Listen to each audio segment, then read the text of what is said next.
La politique, Antonin, c'est évidemment la primaire à droite. Vous nous en parliez à 7h tout à l'heure. À une semaine du premier tour, l'élément clé, finalement le seul qui compte, c'est la participation. Qui ira voter, Antonin ? Et oui, parce que la primaire, ce n'est pas dans la culture de la droite. L'électorat de droite est branché, vous savez, sur la culture du chef. C'est le gaullisme, c'est le bonapartiste.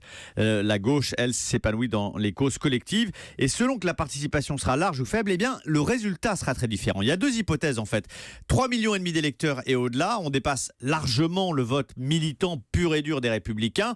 Les centristes se déplacent, voire les déçus de Hollande, auxquels Alain Juppé ouvre les bras. Dans cette hypothèse, le maire de Bordeaux est conforté. Il est le candidat du large rassemblement. Scénario opposé, peu de mobilisation, 2 millions et demi de votants. La droite militante, le noyau dur des fans de Nicolas Sarkozy, pèsera beaucoup plus lourd. Et tout est possible, ça peut alors se jouer dans un mouchoir de poche. Et ça compte, parce que les sondages sont faits en fonction d'une participation éventuelle. Les résultats ne sont pas forcément les mêmes. Bon, face à cet enjeu de la participation, comment les candidats peuvent-ils essayer de peser dans ces derniers jours, Avec Antonin ? deux stratégies très opposées. Alain Juppé veut mobiliser large, donc il va terminer sa campagne par 2 grands meetings régionaux à Paris et Lille, avec un slogan.